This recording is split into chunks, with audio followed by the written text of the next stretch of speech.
அன்பின் பரலோக பிதாவே, இந்த வேலைக்காம நன்றியோடு துதிக்கிறோம், ஸ்தோத்திரிக்கிற ராஜா. சர்வ வல்லவரே அப்பா, இந்த சபையை ஆசீர்வதியும். இந்த நாளில் கூட இவர்களோடு கூட நீங்கள் பேசுங்கப்பா. எங்களுடைய ஜெப நேரத்தை அதிகப்படுத்த உதவி செய்யுங்க. பரிசுத்தாவியானவரே, நீங்கள் பொறுப்பெடுத்துக் கொள்ளுங்க, ஆசீர்வதிங்க. நீங்கள் பேசுங்க, நாங்கள் கேட்குறோம். இயேசுவின் மூலம் நல்ல பிதாவே, ஆமென். ஜெபம் நிறைய பேருக்கு இல்லை. காலை எழுந்திரிச்ச உடனே ஆண்டவர் சொல்ல காட்டு கழுதை போல இறை தேட புறப்படுறாங்களாம். வேலைக்கு போகணும், அங்கே போகணும், இங்கே போகணும். அதுதான் நமக்கு ரொம்ப முக்கியமாக இருக்குது. காலை எழுந்திரிச்ச உடனே கடவுளை தேடுகள் இன்னைக்கு எத்தனை பேர் காலையில் எழுந்திரிச்சு ஜெபம் பண்ணீங்க? எவ்வளோ நேரம் ஜெபம் பண்ணீங்க? Very good, super. 1 மணி நேரம் இல்லையா? காலையில் எழுதி ஜெபம் பண்ணுறோம். அதனால் என்ன கொசு ஓட்டுற மாதிரி, அதாவது நம்ம ஆர்த்திலேருந்து வந்ததுனால இப்போ சிலர் எப்படி போகிறாங்க, பிதா சுதன் பரிசுத்தாவின்னு போடுவாங்க முதல்லலாம். இப்போ எப்படி இருக்கு தருவாங்க, இங்கே மூஞ்சிலே கொசு ஓட்டிக்குவாங்க. அந்த மாதிரி கொசு ஓட்டுற மாதிரி காலையில் எழுந்த உடனே நிமிஷத்தில் ஸ்தோத்திர ஆண்டவரே நீங்கள் எல்லாம் பார்த்துங்க ஆண்டவரே, போதும் ஆண்டவரே, நாங்கள் போயிட்டு எங்கள் வேலையை பார்க்குற ஆண்டவரேன்ட்டு கிளம்பிடுறோம் இல்லையா? அப்படி தானே அருமையானவர்களே? ஆண்டவர் சொல்ற அதிகாலையில் வறண்டதும் விடாய்த்ததுமான இருதயத்தோடு நம்ம ஆண்டவரை தேடணும். வறண்ட இருதயத்தில் ஆண்டவரை, இன்னைக்கு உமது கிருபைகள் புதியவைகள், காலைதோறும் உமது கிருபைகள் புதியவைகளாய் இருக்கிறது. அதனால அந்த புதியவை கிருபைகளுக்காக நான் காத்திருக்கிறேன் அப்படி சொல்லிட்டு காலையில் எந்திரிச்சு நம்ம ஜெபிக்கணும் என்றால் நிறைய காரியங்கள் இருக்கு. ஆண்டவர் சொல்றாரு மார்க் 1ஆம் அதிகாரத்தில் 35வது வசனம், இயேசு கிறிஸ்து நமக்கு ஒரு மாதிரி. அவர் அதிகாலையில் இருட்டோடே எழுந்து புறப்பட்டு வனாந்தரமான ஒரு இடத்திற்கு போய் அங்கே ஜெபம் பண்ணினார். ஏசு ஜெபிக்கணும்னு அவசியமா? அவர் ஜெபிக்கணும்னு அவசியமா? அவரே தேவனுடைய ஒரே பொருளானவர். இந்த பூமியில் வரும்பொழுது நம்மை போல ஒருவராக இந்த பூமியில் வந்ததுனால நமக்கு எல்லா விதத்திலும் மாதிரி விட்டு போனார். நம்மை போல சோதிக்கப்பட்டார், நம்மை போல பாடுபட்டார், நமக்காக எல்லாவற்றையும் அவர் செஞ்சுட்டு போயிடுவார். அப்படி இருக்கும் பொழுது அவர் இந்த பூமியில வரும் பொழுது அவர் நமக்கு செய்து விட்டு போன ஒரு மிக முக்கியமான ஒரு மாதிரி, ஒரு எக்ஸாம்பிள் வாழ்க்கை என்னன்னு சொன்னா, அதிகாலையில் ஆண்டவரை தேடினார். அதிகாலையில் ஆண்டவரை தேட நான் கற்றுக்கொள்ளுகிறவனை போல, இறைவன் சொல்றார், நான் கற்றுக்கொள்ளுகிறவனை போல நான் என்ன செய்யறேன், ஆண்டவரை நோக்கி பார்க்கிறேன். காலையில டெய்லி நமக்கு சொல்லி கொடுப்பார், என்ன செய்யணும், ஏது செய்யணும், அந்த நாளிலே நான் செய்ய வேண்டியது என்னன்னு சொல்லிட்டு அடுக்கடுக்க ஸ்டெப் பை ஸ்டெப்பாக நமக்கு என்ன சொல்ற போதிக்கிற. உண்மையில் என் கண்ணை வைத்து உனக்கு ஆலோசனை சொல்லுவேன். அப்போ நமக்கு ஆலோசனை சொல்லுகிற கர்த்தர் காலையில் என் மகள் என்னிடம் வருவாளா, என் மகன் என்னிடம் வருவாங்களான்னு சொல்லிட்டு ஒவ்வொரு நாளும் வெயிட் பண்ணுறாரு. ஆனால் நாம் என்ன செய்வோம், காட்டுக்கழுதைகளை போல இறை தேட புறப்படுகிறோம். நம்ம வேலை உண்டு, நம்ம வாழ்க்கை உண்டு, அது உண்டு, இது உண்டு என்று புறப்படுகிறோமா. ஆனால் தேவனை தேடணும். பாருங்க, எல்லா பறவைகளும் மிருகங்கள் எல்லாமே காலையில் அது கர்த்தரை துதிக்கிறது. பிபிஎஸ்ல கூட ஒரு பாட்டு உண்டு, கா கா கரையுது பார் காகம் என்னும் பறவையினம், கூ கூ கூவுது பார் குயில் என்னும் பறவையினம், கரைந்தாலும் கூவினாலும் தேவனையே அவை துதிக்கின்றன. கரைந்தாலும் கூவினால் என்னது, தேவனையே அவை துதிக்கின்றன. காக்கான்னு அது காலையில் ஏன் சொன்ன கத்தரை துதிக்குது, கூன்னு குயில் என்ன செய்யுது, கத்தரை துதிக்குது. ஆனால் நாம தான் என்ன செய்யறோம், நம்ம வேலை உண்டு, நாம உண்டு.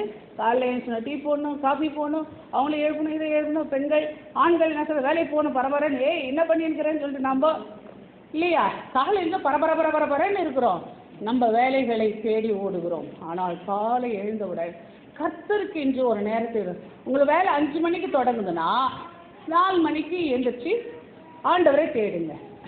இல்லை உங்களுக்கு 4 மணிக்கு தொடங்குதுன்னா அதுக்கு முன்னாடி கொஞ்ச நேரம் ஆண்டவரை தேடுங்க.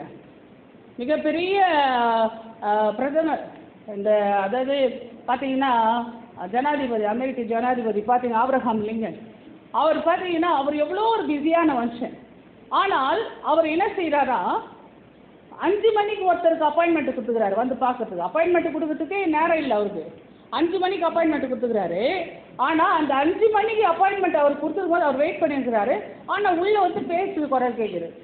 என்ன சொல்லி பார்த்தாக்கா, அவர் 4 மணிக்கு ஏஞ்சி 5 மணிக்கு என்ன ஒருத்தர் பார்க்க வராரு. ஆனால் அதுக்கு முன்னாடி நான் என் தேவனை சந்திக்க வேண்டும், என் தேவனை நான் சந்திக்க வேண்டும் என்று அவர் என்ன சொல்ற, கடவுளுக்கு முக்கியத்துவம். அதனால தான் அவர் ஒரு பெரிய வல்லமையான ஒரு பிரசிடெண்ட்டாக என்ன செஞ்சார், அவர் அமெரிக்காவில் இருந்தார். அவருக்கு பின்னாடி வந்தாங்களா ஒன்றும் இல்லை. இப்போ இருக்கிற ட்ரம்ப் அதெல்லாம் அமெரிக்காவை உயர்த்தி பிடிச்சவர் அவர் தான். புரியுதுங்களா?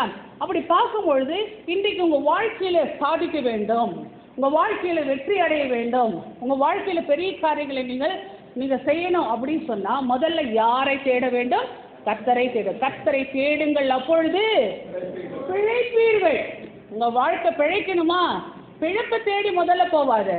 யாரை தேடணும்? முதல்ல கர்த்தரை தேடுங்க. கர்த்தரை தேடினா பிழைப்பு தானே வரும்.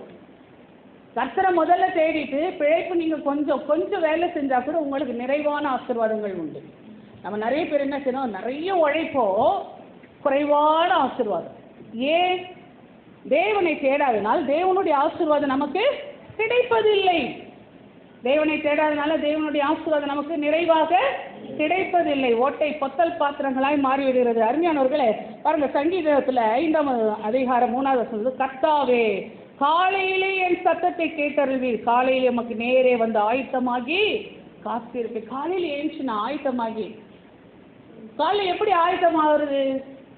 தூங்கு முஞ்சோட ஏஞ்சி உட்காந்து ஜெபம் பண்ணும். சில நேரம் சோம்பேறி தானே நமக்கு ஆயிடுது இல்லையா? நானே கூட சில நேரம் சோம்பேறி தானே அப்படி தான் ஏஞ்சி உட்காந்து ட்ரை பண்ணுவேன். அப்புறமா தான் ஆயத்தமாகின்னு ஒன்று சொல்லி ஒரு வார்த்தை வந்த உடனே, ஓ நம்ம கொஞ்சம் ஆயத்தமாகணும் பொழுது போயிட்டு கொஞ்சம் முகம் கழுவி கொஞ்சம் வாய் கொப்பிச்சிட்டு அப்படி போய் வந்து உட்காந்து என்ன ஆகுது, கொஞ்சம் தூக்க கலக்கலாம் போயிட்டு என்ன செய்ய கொஞ்சம் நேரம் உட்காந்து ஃப்ரெஷ்ஷாக ஆண்டவரை தேட முடியும். புரியுதுங்களா? அப்போ அதிகாலையில் நான் கொஞ்சம் ஆயத்தமாகி ஆண்டவருடைய சமூகத்தில் உட்காரணும். அப்போ ஏஞ்சி உடனே என்ன செய்யணும், போய் மூஞ்சி கழுவுங்க. ஆண்டவருடைய சமூகத்தில் உட்காரணுமே, முகம் கழுவிட்டு என்ன செய்யுங்க, வாய் கொப்பளிச்சுட்டு வந்து உட்காந்துட்டிங்கன்னா என்ன ஆகுது, உங்களுக்கு கொஞ்சம் ஃப்ரெஷ் ஆகிடும். ஃப்ரெஷ் ஆகிட்ட பிறகு நீங்கள் ஆண்டவரை தேடுவதற்கு முடியும். அருமையானவர்களே, பாருங்க, யாத்ராகமத்தில் மோசையை குறித்து சொல்லும் பொழுது 34ஆம் அதிகாரம் 2வது வசனம் சொல்லுது, விடியற் காலத்தில், காலையில் விடியற் காலத்தில் நீ ஆயுதமாகி சீனாய் மலையில் ஏறி அங்கே மலையின் உச்சியில் காலமே என் சமூகத்தில் வந்து நில்.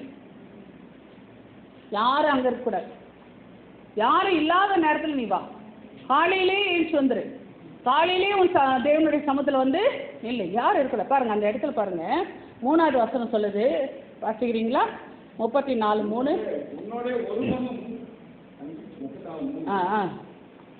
உன்னோட ஒருவனும் அங்கே வரக்கூடாது. அப்படின்னா என்ன அர்த்தம்? நீ காலையில் நீ ஆண்டவர்கிட்ட போறேன்னா அங்கே கூட்டம் சேர்த்து போகக்கூடாது. அதிகாலை ஜெபம்னு சொல்லிட்டு நிறைய பேர் வைப்பாங்க. அதிகாலை ஜெபத்தில் கூட்டம் ஜெபமே வைக்கக்கூடாது. எனக்கு தெரிஞ்சு நான் சொல்கிறேன், கூட்டம் ஜெபம் காலையில் வைக்கக்கூடாது, சாயந்தரத்தில் கூட்டங்கள். காலையில் வந்து என்ன செய்யணும், தனி ஜெபம் தான் வேணும். காலையில் என்ன ஜெபம் வேணும்? தனி ஜெபம். கர்த்தரோடு நான், என்னோடு கர்த்தர், அவ்வளோதான். நானும் கர்த்தரும், கர்த்தரும் நானும், அவ்வளோதான். ஏன்னா மோசே அப்படிதான் ஆண்டவரை தேடினான். மோசே ஆண்டவர் சொல்கிறார், விடிகாலையில் ஆயத்தமாகி ரெடி ஆகிட்டு வா, நீ தனியாக தான் வரணும். எப்படி வரணும்?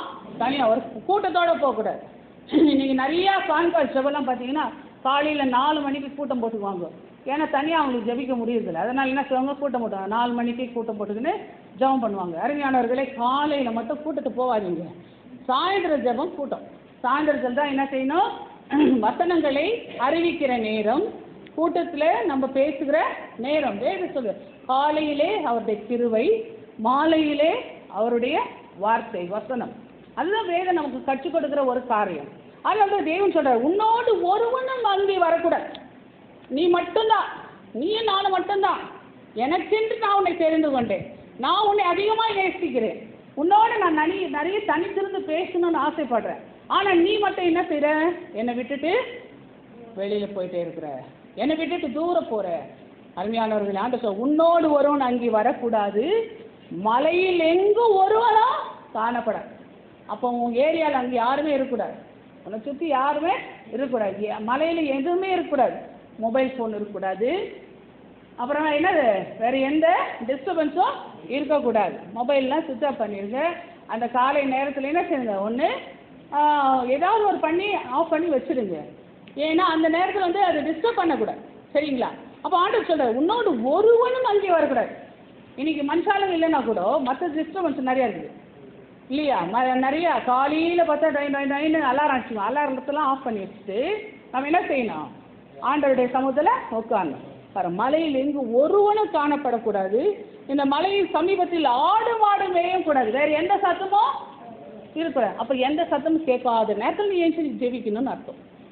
அப்போ எந்த சத்தமும் கேட்காத நேரம் என்ன? 5 மணிக்கு முன்னாடி தான். அருமையானவர்களே, பகலின் குளிர்ச்சியான வேளையில் கர்த்தர் உலாவுகிறவர்.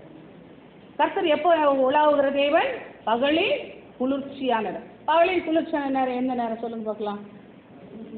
3 மணியிலிருந்து 6 மணி வரைக்கும். அப்போ அந்த 3 மணியிலிருந்து 6 மணி வரைக்கும் உங்களுடைய ப்ரேயர் டைம்.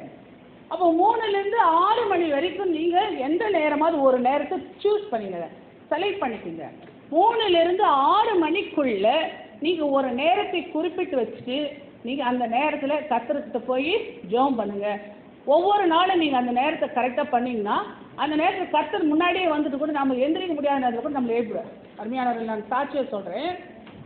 2-3 நாட்களாக என்னது 12 வரைக்கும் ஜெபம், இரவு ஜெபம், 12 மணி வரைக்கும் சில காரியங்கள் அப்படிலாம் போயிட்டு இருக்கும்போது அடுத்த நாள் எனக்கு கரெக்டாக 2:40க்கு ப்ரேயர் எழுப்பிடுவார். நான் ரெடி ஆகிட்டு 3 மணிக்கு உட்காந்துருந்தோம். அப்போ பார்த்தீங்கன்னு சொன்னாக்கா அது என்ன, 12 மணிக்கு 1 மணிக்கு படுத்தா கூட கரெக்டாக 2:40க்கு எழுப்பிடுவார். கரெக்டாக எத்தனை மணிக்கு எழுப்பிடுவார்? 2:40. இது நிஜம். அருமையானவர்களே, நீங்கள் என்னதான் சோர்வாக இருந்தாலும் சரி, கரெக்டாக அந்த ப்ரேயர் டைம் என்ன செய்ய ஆண்டவர் எழுப்பிடுவார். இது உண்மை. ஏன்னா நாம் ரெகுலராக போக போக போக நமக்கு அந்த ப்ரேயர் டைம் பழகிடும். கர்த்தரும் நமக்காக வந்து காத்திருப்பார். நாமளும் என்ன செய்வோம்? ஜெபத்தில் உட்கார முடியும்.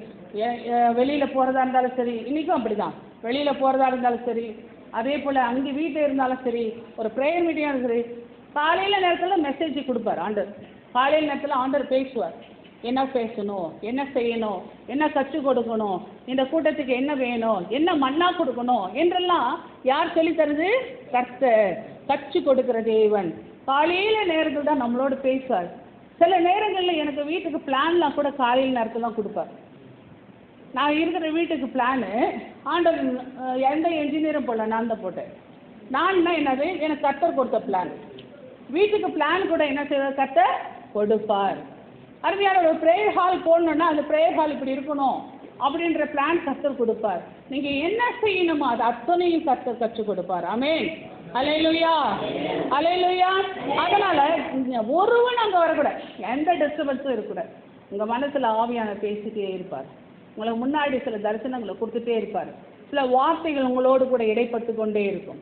சில நேரம் நான் நேற்று டேனிஷில் வந்து ஒரு டீச்சர்ஸுக்கு ரிட்ரீட் கொடுக்க போயிருந்தேன்.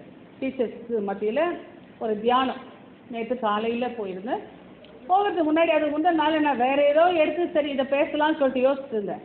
ஆனால் நான் சோஃபாவில் உட்காந்த உடனே சரி என்ன ஆண்டவரே இது எனக்கு மனசில் டேலி ஆகலையே அப்படின்னு சொல்லிட்டு உட்காந்த உடனே ஆவியானவர் கரெக்டாக வசனங்களை கொடுத்துட்டே வராரு எந்த காரியன்ட்டு. கடகடன்னு உட்காந்து பேப்பர் எடுத்து நோட் பண்ண ஆரம்பித்தேன். ஆண்டவர் சொல்லி சொல்லி சொல்லி சொல்லி நோட் பண்ணினே வந்தேன். அருமையானவர்களே, அது அந்த வார்த்தைகள் அவர்களுக்கு பிரயோஜனமாக இருந்தது என்று நேற்று சொன்னாங்க. இன்னும் இது வந்து ஒரு சாட்சியை சொல்கிறேன். ஏன்னா தேவன் நம்மோடு கூட பேசுகிறவர். ஆமென். அல்லேலூயா. தேவன் நமக்கு கற்றுக் கொடுக்கிறவர், நம்மோடு கூட இடைப்படுகிற தேவன். நாம தான் தேவனை தேடுகிறதில்லை. நாம தான் என்ன செய்யறது? தேவனை தேடுகிறதில்லை. பாருங்க, ஏன் ஆண்டவரை தேடணும் அப்படின்னா நம்ம இந்த உலகத்தில் பிசாசுகளோடு போராடுகிறவர்களாக இருக்கிறோம். ஏன் சொன்னாக்கா மாம்சத்தோடு ரத்தத்தோடு நமக்கு யுத்தம் இல்லை, ஆவிகளோடு தான், அந்தகாரத்தின் லோகாதிபதிகளோடு தான், துரைதனங்களோடு தான் நமக்கு போராட்டம். மனுஷர்களோடு நமக்கு போராட்டமே இல்லை. அதனால் இந்த ஆவிகளை எதிர்ப்பதற்கு தேவையான பலன் காலையில் நேரத்தில் தான் கிடைக்கும்.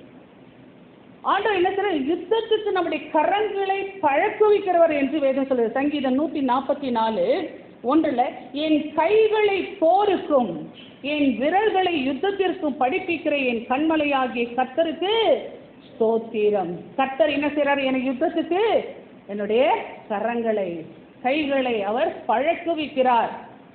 நீங்கள் போராடுகிற அந்த போராட்டங்கள், உங்களை சுற்றி நடக்கிற விஷயங்கள், உங்களுக்கு எதிராக வருகிறவர்கள், பேசுகிறவர்கள், நிந்தைகள், அவமானங்கள் எதுவாக இருந்தாலும் கவலைப்படாதீங்க. காலையில் நீங்கள் ஜெபம் பண்ணீங்கன்னா அவைகள் வந்த வழி திரும்பி போகும். வெள்ளம் போல சாத்தான் வந்தாலும் ஆவிதாமை போடி பீடிப்பா. வெள்ளம் போல சாத்தான் வந்தாலும் ஆவிதாமை கோடி பீடிப்பா. அஞ்சாதே என் மகனே, நீ அஞ்சாதே என் மகளே. அப்போ ஆண்டவர் ஆவியானவர் காலையில் நேரத்தில் நீங்க ஆண்டோடைய சமுதிரத்தை காத்திருந்தீங்கன்னா அந்த ஆவியானவர் என்ன செய்யறாரு? நம்மை நிரப்ப ஆரம்பிப்பார். அந்த ஆவியிலே நம்ம பெலன் கொள்ள ஆரம்பிப்போம். சோர்ந்து போகிறவனுக்கு பெலன் கொடுத்து, சத்துவம் இல்லாதவனுக்கு சத்துவம் கொடுக்கிற தேவன். அதாவது சத்துவன்றதுன்னா மன அமைதி. மன அமைதி இல்லை, நிம்மதி இல்லை, அன்பு இல்லை, புலநடக்கம் இல்லை, அப்புறமா அறிவு இல்லை, உண்மை இல்லை, எதெல்லாம் இல்லையோ அத்தனை காரியங்களும் தான் சத்துவம். அப்போ ஆண்டவர் சொல்றாரு, உனக்கு எதெல்லாம் குறைவா இருக்குதோ அது எல்லாவற்றையும் ஆண்டவர் நிறைவாக கொடுக்கிறவர். ஏசாயா 40, 30, 29 31 வரைக்கும் அதில் தான் சொல்லுது. சோர்ந்து போகிறவனுக்கு பலன் கொடுத்து, நீ சோர்ந்து போயிருக்கிறியா, பலன் கொடுப்பார். எப்போ? கர்த்தருடைய சமூகத்தில் காத்திருக்கிறவனுக்கு தான் புது பலன். ஆமென். கர்த்தருடைய சமூகத்தில் காலையில நீ காத்திருந்தால் தான் புது பலன், இல்லைன்னா பலன் இல்லை. சரீரத்தில் பலன் வேண்டுமா? எல்லாம் நம்மள பெரிய பலசாலிகள் இல்லை, ஆனால் கர்த்தர் தான் பலப்படுத்துகிறார். ஆமென். என்னை பலப்படுத்துகிற கிறிஸ்துவினால் எல்லாவற்றையும் செய்ய எனக்கு பலன் உண்டு. எப்போ பலப்படுத்துகிறார்? காலையில் தான் பலப்படுத்துவார். இன்னைக்கு நம்ம அடிக்கடி ஸ்டிக் ஆகிறோம், அடிக்கடி வியாதிகள் வருது, அடிக்கடி போராட்டம் வருது, அடிக்கடி பிரச்சனை வருது, அடிக்கடி பில்லி சூன்யம் அது இதுன்னு நம்ம கேள்விப்படுறோம். இதெல்லாம் ஏன் வருது? நம்ம இடத்துக்கு ஜெபம் இல்லை. அதனால தான் அதெல்லாம் நம்மை பாதிக்கிறது. ஜெப குறைவு தான் நமக்கு என்ன செய்யுது? இதையெல்லாம் கொண்டு வருது. ஜெபம் தான் நமக்கு வேலி. ஜெபம் தான் நமக்கு வேலி. ஆண்டவரிடம் நம்ம ஜெபிக்க நம்ம சுற்றில ஒரு அக்னி மதுரை ஆண்டவர் கட்டளையிடுறார். பிசாசம் நம்ம நெருங்க முடியாது. பிசாசனை நம்மை நெருங்க முடியாது. நான் உனக்கு அக்னி மதிலாக இருந்து உன் மத்தியிலே நடுவிலே நான் மகிமையாய் வாசம் செய்கிறேன். அப்போ அக்னி மதில். மோசே ஜெபம் பண்ணிட்டு இறங்கும்போது அவன் முகம் பிரகாசமா இருந்தது. ஏன்? தேவனுடைய பிரகாசம். அவனை பார்த்த உடனே எல்லாரும் என்ன செய்யறாங்க? கீழே விழுறாங்க. அதே போலதான் இன்றைக்கு நம்முடைய வாழ்க்கையில கூட இன்றைக்கு தேவனுடைய பிரகாசம், தேவனுடைய அக்னி நம்முடைய வாழ்க்கையை சூழ வேண்டும். அப்படி சூழ்ந்தாதான் நாம் ஜெயம் எடுக்க முடியும். இல்லைன்னா மற்றவர்கள் நம்மை ஜெயம் எடுப்பார்கள். நம்முடைய வாழ்க்கையில் சஞ்சலமும் வருத்தமும் அதிகமாகும். நம்முடைய வாழ்க்கையில் என்ன ஆகும்? அதிகமா சஞ்சலமும் வருத்தமும் வேதனையும் அதிகமாகும். நீங்கள் ஜெபிக்கலைன்னா உங்கள் வாழ்க்கையில் எல்லாமே தோற்று தான் போவீங்க. சஞ்சலம் தான் அதிகமாக இருக்கும், வருத்தம் தான் அதிகமாக இருக்கும். அதனால ஆண்டவர் சொல்கிறார் பாருங்க, சங்கீதம் 18 பார்த்தீங்கன்னா, துதிக்கு பாத்திரராகிய. யாராவது எழுத்த வாசிக்கிறீங்களா? சங்கீதம் 18 3 வாசிங்க. நல்ல ஒரு சங்கீதம். துதிக்கு பாத்திரராகிய கர்த்தரை நோக்கி கூப்பிடுவேன், அதனால் என் சத்துருகளுக்கு நீங்களாக்கி ரட்சிக்கப்படுவேன். வாசிங்க 4வது வசனம். மரண கட்டுகள் என்னை சுற்றி கொண்டது.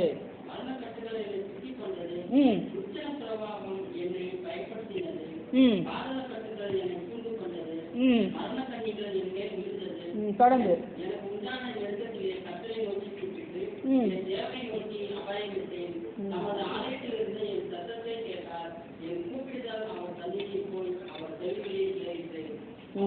பூமி அசைந்து அழிந்தது. 29வது வசனம் அதே சங்கீதத்தில் தொடர்ந்து 29. உம்மாலே நான் ஒரு ஜனத்தில் பாய்ந்து போவேன், என் தேவனாலே ஒரு மதியை காணுவேன். தேவனுடைய வழி உத்தமமானது, கர்த்தருடைய வசனம் புறவிடப்பட்டது. நம்மை நம்புகிற அனைவருக்கும் அவர் தேவமாய் இருக்கிறார். கர்த்தரை இல்லாமல் தேவன் யார்? நம்முடைய தேவனை என்று தன்மையில் யார்? என்னை பலத்தால் இடைக்கட்டி என் வழியை தேவைப்பட்டுகிறவர் தேவனே. அவர் என் கால்களை மாற்றாருடைய கால்களை போராட்டி என்னுடைய உயர்த்தலங்களில் என்னை நிறுத்துகிறார். வெண்கல வில்லும் என் பிழைகளால் வளையும்படி என் கைகளை யுத்தத்துக்கு பழகு. இதுல சங்கீதம் முழுசும் தயவு செஞ்சு வீட்டில் போய் வாசிங்க. இந்த சங்கீதத்தில் பாருங்க, துதிக்கு பாத்திரராகிய கர்த்தரை நோக்கி நான் என்ன செய்வேன்? கூப்பிடுவேன், என் சத்துருகளுக்கு என் எதிரிகளுக்கு நீங்களாக்கி என்னை மீட்டுக் கொள்கிறார். மரணக்கட்டு, வியாதியின் கட்டு, பாவ கட்டு, எல்லா கட்டும் என்னை துர்ச்சன பிரவாகம் போல என்னை சூழ்ந்து கொண்டு இருந்தாலும், பாதாள கட்டு என்னை சூழ்ந்து, மரண கண்ணி வருது, சாவு வருது, சாவு போல அந்த பிரச்சனைகளாக வருது. ஆனால் எது வந்தாலும் எனக்கு உண்டான நெருக்கத்திலே நான் கர்த்தரை நோக்கி கூப்பிட்டேன், தேவனை நோக்கி அபயமிட்டேன். அப்போதான் ஆண்டவர் சொல்றாரு, உம்மாலே நான் ஒரு சேனைக்குள் பாய்வேன். அது என்னன்னா வரட்டும், நீர் என்னை காலையில் பலப்படுத்துறீங்க இல்லையா, அதனால நான் என்ன செய்றேன், பலன் அடைந்து எது வந்தாலும் சரி, மரணமே வந்தாலும் சரி, எந்த பிரச்சனையும் வந்தாலும், சத்துரு வந்தாலும் சரி, போராட்டம் வந்தாலும் சரி, எது வந்தாலும் உம்மாலே அந்த சேனைக்குள் நான் பாய்ந்து போவேன், மதிலை தாண்டுவேன். ஏன்னா அவர் என்னை பலத்தால் இடை கட்டுகிறார். காலையில் என்ன செய்யறாரு, பலப்படுத்துறார். நான் சண்டை போடுறது தேவையான பலன் எனக்கு கிடைக்குது. ஒரு நல்ல பெரிய பலசாலி இருக்கிறான்னா அவனுக்கு முன்னாடி ஒரு நோஞ்சா மாதிரி எந்த ஒரு ட்ரெஸ்ஸும் ஆயுத வர்க்கம் எதுவுமே இல்லாமல் நம்ம போய் நின்று சண்டை போட முடியுமா? முடியாது. இன்னைக்கு தேவனுடைய சமூகத்தில் நீங்கள் காத்திருக்கும் பொழுது தேவன் என்ன செய்கிறார், உங்களை பலப்படுத்தி அவர் சர்வாயுத வர்க்கத்தை உங்களுக்கு கொடுத்துக்கிறார். அவர் என்ன செய்யற, விசுவாசத்தை கொடுக்கிறார். அவர் அவரை நம்புகிற விசுவாசத்தினாலே நம்ம ஜெயம் எடுக்க பிசாசை ஜெயிக்கிறோம். வேதம் சொல்லுகிறது, நீங்கள் விசுவாசிக்கிற விசுவாசமே உலகத்தை ஜெயிக்கிற ஜெயம். அப்போ உலகம் என்ற எல்லா பிரச்சனைகளையும் நம்ம ஜெயிக்கிறதுக்கான பலன் எங்க கிடைக்குது, காலை நேர ஜெபத்தில் கிடைக்கிறது. ஆமென், ஹல்லேலூயா. இப்போ வெண்கல வில்லும் என் புயங்களால் என் கையால் வளையும்படிக்கு இருக்கிற மெட்டல்லையே ரொம்ப ஸ்ட்ராங்கான மெட்டல் உலோகம் எதுன்னு சொன்னாக்க வெண்கலம். அப்போ இருக்கிறதுலேயே ஒரு நல்ல ஸ்ட்ராங்கான அந்த உலோகமாக்கி அந்த வெண்கலத்தை கூட என் கையால் வளைக்க முடியுமா? எப்போ? ப்ரேயர், ஜெபம். ஜெபம் இருந்தால் ஜெயம் உண்டு. ஜெபம் இருந்தால் என்ன உண்டு? ஜெயம் உண்டு. அதனால தான் நம்ம என்ன செய்யணும், நெருக்கத்தில் நாம் கர்த்தரை நோக்கி கூப்பிட வேண்டும். நெருக்கத்திலே கர்த்தரை நோக்கி கதறி கூப்பிட்டே, நெருக்கத்திலே கர்த்தரை நோக்கி கதறி கூப்பிட்டே, நெருங்கி வந்து குரலை கேட்டு விடுதலை கொடுத்தார், நெருங்கி வந்து குரலை கேட்டு விடுதலை கொடுத்தார். கர்த்தரையே துதிப்பேன், காலமெல்லாம் துதிப்பேன், கர்த்தரையே துதிப்பேன், காலமெல்லாம் துதிப்பேன். வல்லவர் நல்லவர் கிருபை உள்ளவர் என்றே பாடுவேன், வல்லவர் நல்லவர் கிருபை உள்ளவர் என்றே பாடுவேன். ஆமென், ஹல்லேலூயா. சரி, இப்போ இந்த ஜெபங்கள் நமக்கு என்ன செய்கிறது அப்படின்னு பார்த்தீங்கன்னா, முதலாவது நம்முடைய ரட்சிப்பை காத்துக்கொள்ள உதவி செய்கிறது. ஆண்டவருடைய தேவ திட்டம் நம்முடைய வாழ்க்கையில் நடைபெறுவதற்கு இந்த ஜெபம் நமக்கு உதவியாய் இருக்கிறது. ஆமென், ஹல்லேலூயா. அப்போ தேவ திட்டம் நம்முடைய வாழ்க்கையில தேவ திட்டம் நடைபெறுவதற்கு தேவன் உதவி செய்கிறார். ஜெபிக்க ஜெபிக்க ஜெபிக்க முதல் தேவ திட்டம் நம்ம வாழ்க்கையில் முதல் தேவ திட்டம் என்ன தெரியுமா? ரட்சிப்பு. வேதத்தில் பார்க்கும் பொழுது யோவான் 3:16 சொல்லும் பொழுது, தேவன் தம்முடைய ஒரே பேரான குமாரனை விசுவாசிக்கிறவன் எவன் அவன் கெட்டு போகாமல் நித்திய ஜீவனை அடையும்படிக்கு அவரை தந்திரல் இவ்வளவாய் உலகத்தில் அன்பு கூர்ந்தார். இப்போ நீங்க ஆண்டவரை தேடும் பொழுது, ஆண்டவரை அதிகாலையில் தேடும் பொழுது அவர் மேல் விசுவாசம் பெருகுகிறது, நம்பிக்கை பெருது. எனக்காக அவர் வந்தார், என்னை ரட்சிக்க வந்தார், என்னை அவர் கைவிட மாட்டார் என்ற நம்பிக்கை உங்களுக்குள் பெருக ஆரம்பிக்கும். நீங்கள் ஜெபிக்க ஜெபிக்க உங்களுடைய விசுவாசம் பெருக பெருக உங்களுடைய ரட்சிப்பு உறுதிப்படும். ஆமென். நீங்க ஆண்டவரோடு உள்ள உறவு உங்களுக்கு குறைய குறைய உங்களுடைய நம்பிக்கை குறைய ஆரம்பிக்கும், உங்களுடைய விசுவாசம் குறைய ஆரம்பிக்கும். விசுவாசம் குறையும் பொழுது ரட்சிப்பு உங்களை விட்டு விலகி போகும். நீங்க ஆண்டவர் விட்டு தூரம் போவீர்கள். அப்படி தூரம் போகும்போது என்ன ஆகும்? நீங்கள் உங்களை அறியாமலே நித்திய ஜீவனை இழந்து போவீர்கள். ஆமென், ஹல்லேலூயா. ஆனால் தான் தேவ திட்டத்தில் முதலாவது ரட்சிப்பு, அது தேவ திட்டத்தில் முதலாவது காரியம் நாம் பெற்றுக்கொண்டிருக்கிற அந்த ரட்சிப்பு. நமக்காக இயேசு கிறிஸ்து வந்தார், அந்த இயேசு கிறிஸ்துவால் தான் எனக்கு ரட்சிப்பு என்பதை நீங்கள் ஒவ்வொரு நாளும் புதுப்பிக்கிற நேரம் தான் உங்களுடைய ஜெப நேரம். இயேசுவே எனக்காக வந்தீரையா, என்னுடைய பாவங்களை நீங்க நீக்கி சுத்திகரிக்கிறதுக்காக இதோ உங்கள் ரத்தத்தினால் என்னை கழுவி சுத்திகரிங்க. காலை தோறும் நீங்கள் அதை நான் ப்ரேயர் மெத்தடை சொல்லித்தரேன், அது என்ன எப்படி செய்யணும்னு சொல்லிட்டு. அப்போ நீங்கள் காலையில் நீங்கள் என்ன செய்யணும், அந்த ரட்சிப்பை புதுப்பித்து கொள்ள வேண்டும். உங்களுடைய ரட்சிப்பு நீங்கள் பெற்றுக்கொண்ட அந்த பாவ மன்னிப்பினுடைய நிச்சயத்தை புதுப்பித்துக் கொள்ள வேண்டும். ஒவ்வொரு நாளும் கழுவப்படும். நான் உங்களுக்கு ஏற்கனவே சொல்லியிருக்கிறேன், தினந்தோறும் நம்ம குளிக்கிற மாதிரி நம்ம ஆத்மாவை தினந்தோறும் கழுவணும் சொல்லி கொடுத்துருக்கேன் உங்களுக்கு இல்லையா? அப்போ தினந்தோறும் நம்ம என்ன செய்யணும்? தேவனுடைய சமூகத்தில் நம்ம கழுவி சுத்திகரித்து கொள்ள வேண்டும், அந்த ரட்சிப்பை புதுப்பித்துக் கொள்ள வேண்டும். ரெண்டாவது காரியம் பார்த்தீங்கன்னா தேவனோடு ஐக்கிய உறவு. இப்போ அப்பா அம்மா கிட்ட பிள்ளைங்க என்ன செய்வாங்க? ஒரு வருஷத்துக்கு ஒரு தடவை பேசுவீங்க. ஒரு வருஷத்துக்கு ஒரு தடவை பேசினா என்ன செய்வாங்க? அவன் பிள்ளையே இல்லைன்னு சொல்லுவீங்க இல்லையா? அவன் யாரோ நான் யாரோன்னு சொல்லி தூரமாக இருந்தால் கூட இருக்கிற அட்லீஸ்ட் ஒரு வாரத்தில் ஒரு தடையாவது பேசணும்னு நினைக்கிறீங்க. ஆனால் உண்மையான தேவ அன்பு இருக்கிறவர்கள் என்ன செய்வாங்க? தினந்தோறும் என் பிள்ளை என்கிட்ட வருமா, என்கிட்ட பேசுமா, ஒரு தடையாவது ஃபோனில் பேசுமா, அப்பா எப்படி இருக்கிறீங்க அப்படின்னு கேட்குமான்னு சொல்லிட்டு ஏங்குவாங்க இல்லையா? அப்போது பிள்ளைகள் தன்னோடு பேச விரும்புகிறதை எப்படி தகப்பன் விரும்புகிறார், அதே போல தேவனும் நம்மோடு ஐக்கியப்பட உறவாட விரும்புகிறார். ஆனால் இன்றைக்கு நாம் அப்பான்னு சொல்லிட்டு போகிறோமா? அப்பான்னு சொல்லிட்டு நம்ம அவரையும் தேடுறோமானா இல்லை.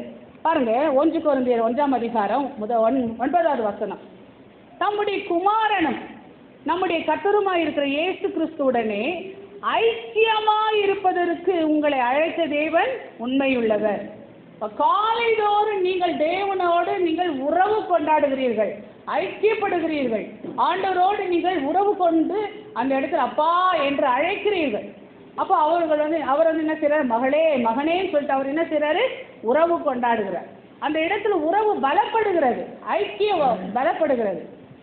அதே நேரத்தில் அவரை நீங்கள் நோக்கி பார்க்கும் பொழுது நீங்கள் பிரகாசம் அடைகிறீர்கள், உங்களுக்குள் ஒரு மறுரூபம் வருகிறது, தேவ சாயலாய் மாறுகிறீர்கள். பாருங்க, ரோமர் 8ஆம் அதிகாரம் 29வது வசனம் சொல்லுகிறது.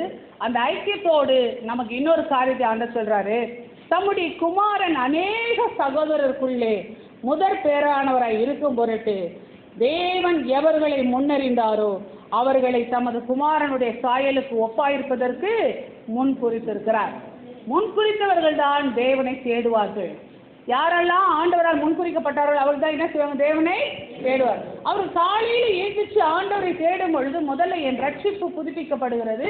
ஆண்டவரே, அப்பா எனக்காக நீங்கள் வந்தீங்க, ஏசப்பா எனக்காக உங்கள் ரத்தத்தை சிந்தினீங்க, நான் உண்மை நம்புகிறேன், நான் விசுவாசிக்க சொல்லுவேன். நம்முடைய விசுவாசம் ஒவ்வொரு நாளும் வலுப்படுகிறது. வலுனா ஸ்ட்ரென்த் ஆகுது, அந்த இடத்துல உறுதிப்படுது. முதல் காரியம். ரெண்டாவது, நமக்கு ஆண்டவருக்குள்ள உறவு பலப்படுகிறது. ஒன்று விசுவாசம் பலப்படுகிறது, ரெண்டாவது உறவு பலப்படு, அப்பா பிள்ளை என்ற உறவு. ஏன்னா இயேசு கிறிஸ்து நம்மை பிள்ளைகள் ஆகும்படிக்கு அழைத்திருக்கிறார். அந்த பிள்ளை என்ற உறவை நம்ம புதுப்பித்து கொண்டே இருக்க வேண்டும். பிள்ளை என்ற உறவு நம்ம விட்டுட்டோம் வச்சுங்களேன், நாம வேற அப்பா வேற ஆயிடும், தூரமாக போயிடுவோம். அப்போ தூரமாக போகும்பொழுது நம்ம என்ன செய்ய முடியாது? உரிமை கொண்டாட முடியாது, பரலோகத்தை உரிமை கொண்டாடவே முடியாது. நான் தகப்பனுடைய பிள்ளை என்றால் தகப்பனுக்கு உள்ள சொத்துக்கு நான் வாரிசு. அப்போ தகப்பனுடைய சொத்து என்ன? பரலோகம். இயேசு கிறிஸ்து வரும்பொழுது நான் உறவு கொண்டாடாமல், இயேசுவோடு நான் பேசாமல் திடீர்னு போயிட்டு இயேசுவே எனக்கு பரலோகத்துக்கு எனக்கு ஒரு வாய்ப்பு கொடுங்க, என்னை பரலோகத்துக்கு கூட்டின்னு போங்கன்னு சொல்லிட்டு போனால் அவர் என்ன செய்வார்? உன்னை நான் அறியேன், உன்னை நான் அறியேன். தினத்தோடு போய் ப்ரெசென்ட் போடணும். இப்போ ஸ்கூலில் நாங்கள் ரெஜிஸ்டரில் பிள்ளைங்களுக்கு அட்டண்டன்ஸ் எழுதிட்டு பேர் வாசிக்கிறோம். தினந்தோறும் வர பிள்ளைங்க தான் ஸ்கூலில் இருக்கிறாங்க மெம்பர். தினந்தோறும் வரலன்னா என்ன செய்வாங்க? பேர் எடுத்துருவாங்க, பேர் எடுத்துருவோம். அதே போல தான் இன்னைக்கு நாம் கூட என்ன செய்யணும்? தேவ சமூகத்தில் ஆண்டோடைய சமூகத்தில் தினந்தோறும் ப்ரெசென்ட் ஆகணும், ப்ரெசென்ட் போடணும். போயிட்டு ஆண்டவர்கிட்ட, ஏசப்பா நான் உங்களுடைய பிள்ளை வந்திருக்கேன், ஏசப்பா நான் உங்களுடைய பிள்ளை வந்திருக்கேன், டெய்லி நம்ம ப்ரெசென்ட் போடணும். அப்படி ப்ரெசென்ட் போடும்போது அவரோடு உறவு கொண்டாடுகிறோம். அதே நேரத்தில் மூணாவது காரியம் என்னன்னா, அவருடைய சாயலை பெறுகிறோம். நம்முடைய சுவாபங்கள் மாறும். உங்களுக்குள்ள கோபம் இருக்கா, எரிச்சல் இருக்குதா, உங்கள்கிட்ட விட முடியாத பாவங்கள் இருக்கா, அந்த பாவங்கள் எல்லாமே உங்களை அறியாமலே உங்களை விட்டு விலக ஆரம்பிக்கும்.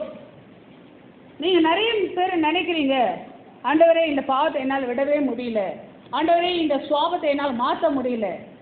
சுவாபத்தை உங்களால் மாற்ற முடியாது. சுவாபத்தை மாற்றுகிறவர் யாரு? கர்த்தர். அந்த சுவாபத்தை மாற்றுகிற கர்த்தரை நீங்கள் தேடிதான் கர்த்தர் உங்களுக்குள்ள வந்தால், கர்த்தருடைய பிரகாசம் உங்கள் வாழ்க்கையில வந்தால், அவர் உங்களுடைய சுவாபங்களை மாற்றுவார். அவர் நமக்குள்ளே வாசம் செய்யும் பொழுது நமக்குள்ள இருக்கிற இருளின் ஆவிகள் வெளியேறி போகும். ஆமென். அல்லேலூயா, அல்லேலூயா. காலமோ செல்லுதே, வாலிபம் மறையுதே, எண்ணமெல்லாம் வீணாகும், கல்வி எல்லாம் மண்ணாகும், மகிமையில் இயேசுவை தரிசிக்கும் நேரத்தில் அந்த நாள் நல்ல நாள், பாக்கிய நாள், மகிமையில் இயேசுவை தரிசிக்கும் நேரத்தில் அந்த நாள் நல்ல நாள், பாக்கிய நாள். அருமையானவர்களே, ஆண்டோடைய நாள் எப்போ வரும்னு தெரியாது. திடீர்னு வரும். அந்த நாள் நல்ல நாள், பாக்கிய நாள். நீங்க இன்னைக்கு தேவனோடு உறவு கொண்டிருந்தால் தான் திடீரென்று ஒரு அழைப்பு வரும். அதான் அந்த பாடல் வரும். கருணையின் அழைப்பினால் மரண நேரம் வருகையில் துச்சத்தால் தூண்டிட பற்றுள்ளோர் கதறிட,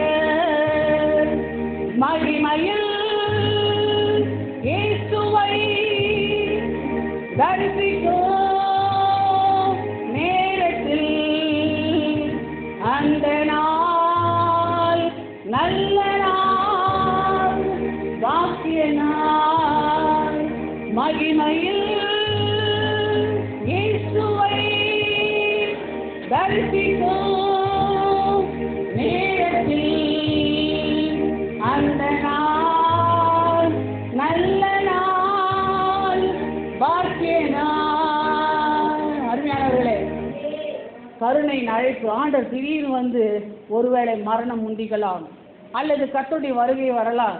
மனுஷனுடைய வாழ்க்கை இன்னைக்கு நாளைக்கு இருக்கு இல்லையா? எப்போ வேணாலும் எது வேணாலும் நடக்கலாம், சுற்றத்தாரலாம், சூழலாம். நம்ம ஆசைப்பட்டவங்க, நம்ம பற்றுள்ளவர்கள், நமக்கு சொந்த பந்தம் எல்லாம் உட்காந்து பதறுவாங்க.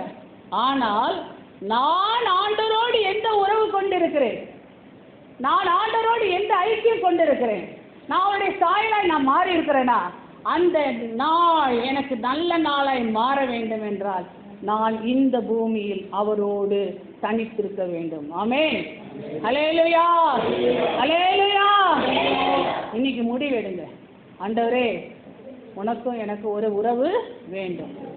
நான் இப்போ உறவு கொண்டாதா அந்த நாள் எனக்கு நல்ல நாளாய் மாறும். நாளை சந்திக்கும் நாள் எனக்கு ஒரு நல்ல நாளாய் மாறும். இன்னைக்கு எல்லாரும் கூட நான் உறவு கொண்டாடுறேன், எல்லாரும் கூட நான் ஓடி ஓடி உறவு கொண்டுட்டு இருக்கேன். ஆனால் உமக்கு எனக்கு மட்டும் உறவு ரொம்ப நெருக்கமாகவே இல்லை. உமக்கு நான் நேரத்தை கொடுக்க நான் தயங்குறேன். நேரமே நான் கொடுக்கறது இல்லை. ஒரு நேரம் ஆண்டவருக்குன்னு நம்ம கொடுக்குறோமா, பைபிளை வாசிக்கிறோமா, ஜெபிக்கிறோமா, கர்த்தருக்கு ஒரு நேரத்தை நம்ம ஒதுக்குகிறோமா? நல்லா யோசித்து பாருங்க. நம்முடைய ரட்சிப்பு நமக்குள் நிலைத்திருக்கணுமே, ஆண்டவரோடு ஐக்கியப்படணுமே, நாம் தேவ சாயலாய் மாறணுமே. ஒரு நாள் வருமே, அந்த நாள் நல்ல நாளாய் எனக்கு மாறணுமே, அது ஒரு பாக்கியமான நாளை மாறணுமே, நான் கர்த்தரோடு போகணுமே, அதற்கு நான் ஆயத்தப்படணுமே. நீங்களும் ஆண்டவரும் எந்த நிலையில் இருக்கிறீர்கள்? ஆண்டவர் உங்களை தேடி வந்துட்டாரு, ஆனால் நீங்க ஆண்டவரை தேடுகிறீர்களா? கர்த்தரை தேடினால்தான் நாம் பிழைப்போம். நீங்கள் அவரை விட்டுவிட்டால் அவர் உங்களை விட்டு விடுவார். ஆமென். அல்லேலூயா. அதனால தான் ஆண்டவர் சொல்றார், இயேசு கிறிஸ்து நமக்கு நல்ல ஒரு முன்மாதிரி சொன்ன பாருங்க. அவர் மாம்சத்தில் இருந்த நாட்கள் எல்லாம் கண்ணீரோடு செபித்தவர். எபிரேயர் 5:7 சொல்லுகிறது, அவர் மாம்சத்தில் இருந்த நாட்கள் தம்மை மரணத்திலிருந்து ரட்சிக்க வல்லமை உள்ளவரை நோக்கி பலத்த சத்தத்தோடு கண்ணீரோடு விண்ணப்பம் பண்ணி வேண்டுதல் செய்து தமக்கு உண்டான பய பக்தியை நோக்கி கேட்கப்பட்டு அவர் குமாரனாய் இருந்த பட்ட பாடுகளினாலே கீழ்ப்படிதலை கற்றுக்கொண்டு தாம் பூரணரான பின்பு தமக்கு கீழ்ப்படுகிற அவருக்கு நித்திய ரட்சிப்பை அடைவதற்கு காரணராகி. ஆமென். அல்லேலூயா. அப்ப இயேசு கிறிஸ்து இந்த பூமியில நமக்கு முன்மாதிரியா அதிகாலை இருட்டோடே போயிட்டு ஜெபம் பண்ணார். அப்படி ஜெபம் பண்ணுவது எப்படி ஜெபம் பண்ணாராம்? கண்ணீரோடு தம்மை மரணத்திலிருந்து மீட்க வல்லமை உள்ளவரை நோக்கி. மரணம் என்ன தெரியுங்களா? பாவத்தின் சம்பளமாகிய மரணம் நரகம். அப்போ நாம் ஒவ்வொரு நாளும் ஆண்டவர்கிட்ட கேட்கணும். காலையில் ஜெபத்தை கேட்கணும். என்ன ஜெபம்? ஆண்டவரே, என்னை நரக ஆக்கினிலிருந்து தப்பித்து கொள்ள உதவி செய்யுங்க. நான் நரகத்துக்கு போகக்கூடாது ஆண்டவரே. நான் இயேசு கிறிஸ்து ஏற்றுக்கொண்டது முக்கிய நோக்கம் என்ன தெரியுமா? நாம் நரகத்துக்கு போகக்கூடாது. இந்த பூமிக்குரிய ஆசீர்வாதம் ரெண்டாவது பட்சம். ஆண்டவர் கண்டிப்பாக ஆசீர்வதிப்பார். நீங்கள் ஆண்டவரை எந்த அளவுக்கு தேடுறீங்களோ அந்த அளவுக்கு உங்களுக்கு ஆசீர்வாதம், இந்த பூமிக்குரிய ஆசீர்வாதம் தானாக வரும். நீங்கள் அதை பற்றி டவுட்டே படாதீங்க. ஆனால் நீங்கள் உண்மையிலுமே ஆண்டவர்கிட்ட நீங்கள் கேட்க வேண்டியது என்ன? ஆண்டவரே, என்னை மரணத்திலிருந்து ரட்சியும். இயேசு கிறிஸ்து அதான் ஜெபம் பண்ணார். என்னை மரணத்திலிருந்து ரட்சியும், என்னை நரக ஆக்கினிலிருந்து ரட்சியும். மரணம் என்பது நரக ஆக்கினை. என்னை நரகத்துக்கு போகாமல் தப்பு வைக்க செய்யுங்க ஆண்டவரே. என்னை மோட்சத்துக்கு பரலோக ராஜ்யத்துக்கு என்னை கொண்டு போங்க ஆண்டவரே. அவர் கண்ணீரோடு சொல்லுதா, என்கிட்ட ஏதாவது குற்றம் இருக்குதா, என்கிட்ட ஏதாவது தவறுகள் இருக்கா, என்னை இன்னும் பரிசுத்தப்படுத்துங்க, இன்னும் உங்களது சாயலாய் மாற்றுங்க, என்னை ஒருபோதும் கைவிடாதே. ஆமென். இதுதான் நம்முடைய காலை நேர ஜெபமா இருக்க வேண்டும். ஆமென். அல்லேலூயா, அல்லேலூயா. அதனால்தான் அந்த தனி ஜெபம் நமக்கு ரொம்ப ரொம்ப முக்கியமாக இருக்குது. அதனால்தான் இயேசு கிறிஸ்து அதிகாலை இருட்டோடி போய் அவர் ஜெபம் பண்ணார். அதனால தான் மத்தேயு 6:6 சொல்லுது, நீயோ ஜெபம் பண்ணும் பொழுது உன் அறை வீட்டுக்குள் பிரவேசித்து ஒரு ரூம்குள்ள போ, அது கதவை பூட்டு, அந்த ரங்கத்தில் இருக்கிற உன் பிதாவை நோக்கி ஜெபம் பண்ணு. நீ யாரையும் கூப்பிடாத, உன் மனைவியை கூப்பிடாத, உன் கணவனை கூப்பிடாத, உன் பிள்ளைகளை கூப்பிடாத, யாரையும் கூப்பிடாது. உன் ஆத்துமாக்கு நீதான். நிறைய பேர் நினச்சிக்கிறாங்க கணவன் மனைவி 2 பேரும், ஐயோ என் மனைவி ஜெபம் பண்ணுறா போதும், மனைவி நினச்சிக்கிறா என் புருஷன் ஜெபம் பண்ணுறாங்க போதும். இல்லை, அவங்க வயிற்றுக்கு தனித்தனியாக தானே சாப்பிட்றீங்க. அல்லேலூயா, அல்லேலூயா. அவங்க வயிற்றுக்கு தனித்தனியாக தானே சாப்பிட்றீங்க. அதே போல தான் உங்கள் ஆத்மாவுக்கு நீங்கள் தான். போகும்போது ஒன்று நம்ம யாரையும் கூட்டிகிட்டு போகிறதில்ல, போகும்போது யாரையும் கூட்டிகிட்டு போகிறதில்ல. ஐயோ ரொம்ப அன்பாக இருக்கிறாளே என் மனைவி சொல்லிட்டு புத்திக்கிட்டு போயிடுறீங்களா? மரணம் வரும்பொழுது மனைவி கூட வான்னு சொன்ன வந்துடுவாங்களா? எப்பா நீ போப்பா, என் பிள்ளைங்க இருக்கு நான் பார்க்கணும் சொல்கிறாங்களா இல்லையா? அல்லேலூயா. அதே போல் மனைவி முன்னாடி போகும்போது, ஏய் பாப்பா நான் உன்னை எவ்வளோ நேசிச்சேன் வந்துடு என் கூட அப்படின்னா, ஏய் நீ போச்சுன்னு போ, என் பிள்ளைங்க இருக்குது அந்த பிள்ளைங்க நான் காப்பது சொல்லுவாங்களா இல்லையா? அருமையானவர்களே, யாரும் என்னது கூட்டமாக போவே முடியாது. கூட்டமாக என்றால் கர்த்தராகிய இயேசு கிறிஸ்து வரும்பொழுதும் மொத்தமாக போனால் தான் உண்டு. ஆனால் மரணம் முந்தி வந்தது என்றால் தனித்தனியாக தான் போகணும். அப்படி தனித்தனியாக போகும்போது எப்படி போக போகிறோம்? அதனால ஆண்டவர் சொல்கிறார், உன் ஆத்துமாவுக்கு நீ தான் பொறுப்பு. உன் மனைவியோ உன் பிள்ளையோ யாரும் பொறுப்பு இல்லை. அவரவர் ஆத்துமாவுக்கு அவரவர்கள் தான் பொறுப்பு. அப்போது ஆண்டவர் சொல்கிறாரு, அறை வீட்டுக்குள் பிரவேசித்து உன் கதவை பூட்டி அந்தரங்கத்தில் இருக்கிற உன் பிதாவை நோக்கி ஜெபம் பண்ணு. அப்பொழுது அந்தரங்கத்தில் பார்க்குற, அந்தரங்கன்னா உள்ள பார்க்குற கர்த்தர் உன் பிதா வெளியரங்கமாய் உனக்கு பதில் கொடுப்பார். நீ எந்த அளவுக்கு நீ தேவனை தேடுறியோ அந்த அளவுக்கு வெளியில் உனக்கு ஆசீர்வாதம். ஆமென். அல்லேலூயா. நீ ஆண்டவர் அதிகமாக தேடுபாரு, தேட தேட தேட உனக்கு வெளியில் ஆசீர்வாதம். இப்போ பாருங்க, அப்போ வெளியரங்கமாய் ஆண்டவர் பதில் கொடுப்பார். நீங்கள் எந்த அளவுக்கு உள்ள கடவுளோட நெருக்கமாக இருக்கிறீங்களோ அந்த நெருக்கத்துக்கு தகுந்த பலன் உங்களுக்கு வெளியில் கிடைக்கும். வெளியினா உங்கள் குடும்பத்தில் ஆசீர்வாதம், நீங்கள் கையிட்டு செய்கிற வேலைகள் ஆசீர்வாதமாக இருக்கும்.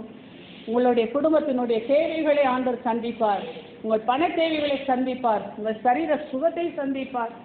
அதனால தான் உங்களுடைய ஜெப வாழ்க்கையை பொறுத்து தான் உங்களுடைய நிஜ வாழ்க்கை, வெளி வாழ்க்கை, உலக வாழ்க்கை ஆசீர்வாதமாக இருக்கும். ஆமென்.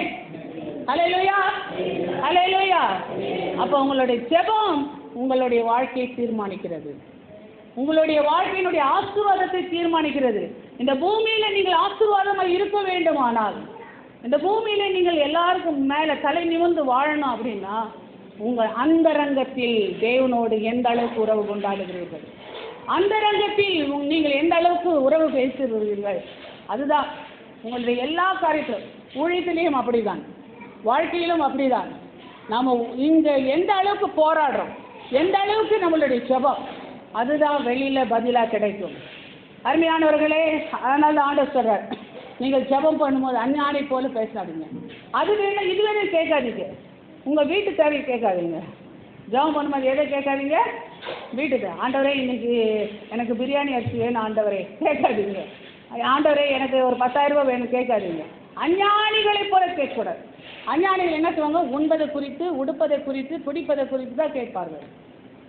நீங்கள் வீடு கட்டுறதை குறித்து கேட்காதீங்க. அப்போ உங்கள் ஜெப நேரத்தில் என்ன செய்யணும், என்ன பண்ணணுன்றது நான் சொல்லித்தரேன்.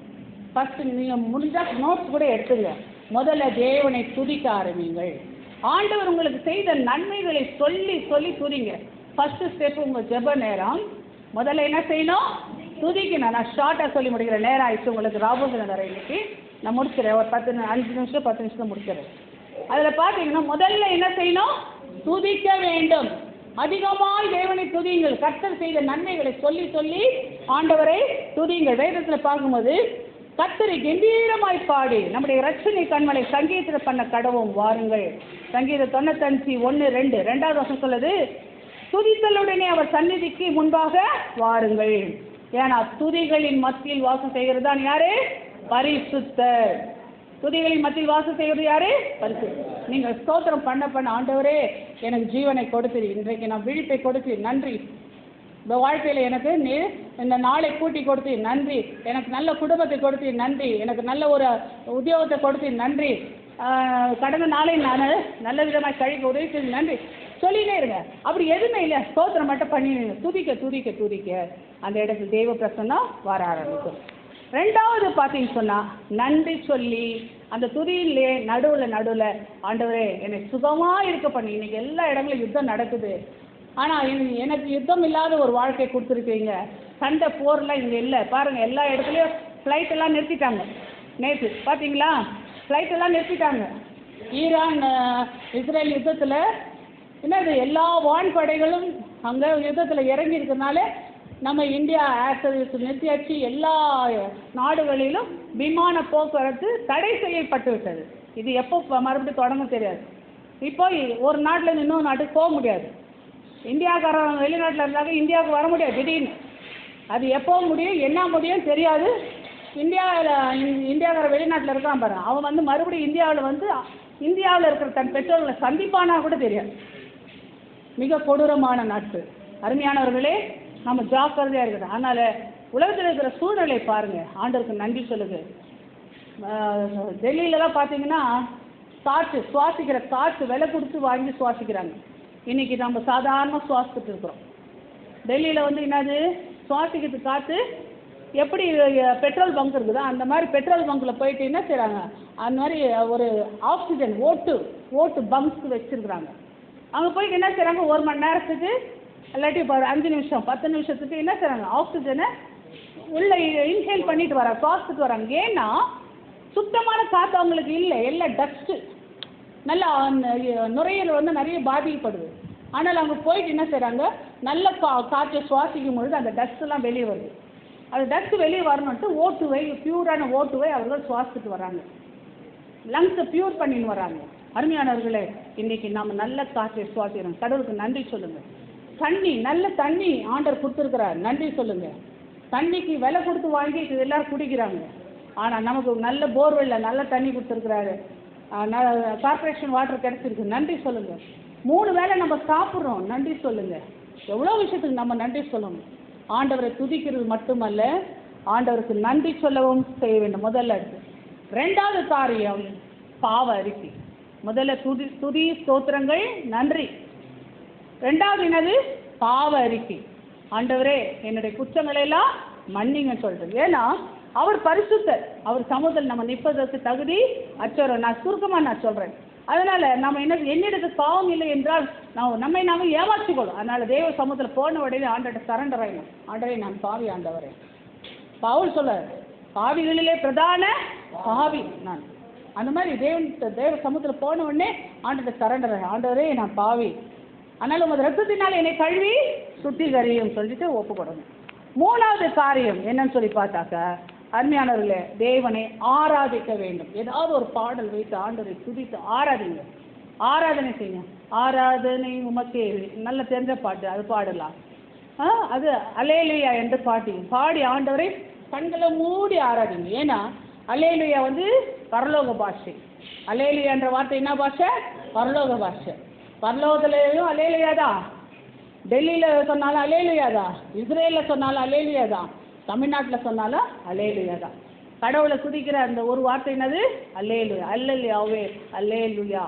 அதுன்றது என்னன்னா, யாவேவாகிய கடவுளே உம்மை நான் மகிமைப்படுத்துகிறேன், தேவனே உம்மை நான் மகிமைப்படுத்துகிறேன் அர்த்தம். அப்போ யாவே, அந்த ஆண்டவரை, யாவே என்ற தேவனை நான் மகிமைப்படுத்துகிறேன், உம்மை துதிக்கிறேன் என்று அர்த்தம்.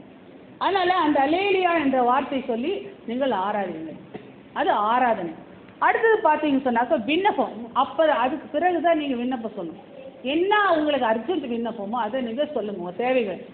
அப்பா எங்கள் வீட்டில் இப்போ பிள்ளைங்களை ஃபீஸ் கட்ட முடியல, தகப்பனே எங்கள் வீட்டில் இந்த மாதிரி சிக்காக இருக்கிறாங்க, பிரச்சனையாக இருக்குது, நீங்கள் விடுதலை செய்யுங்க, ஜெபம் பண்ணு, கண்டிப்பாக ஆண்டவர் ஆசீர்வதிப்பார். ஜெபத்தை கேட்குற அப்போ தான் ஜெபம் கேட்கப்படும். முதல்ல விண்ணப்பம் சொல்லிட்டீங்கன்னு வச்சுங்க, அந்த இடத்துல கடவுளே வந்திருக்க மாட்டார். உங்கள் பிரச்சனை ப்ரேயரில் துதியில் மத்தியில் தான் ஆண்டவர் வாசம் செய்வார். ஆண்டவர் வந்த பிறகு நீங்கள் கேளுங்க.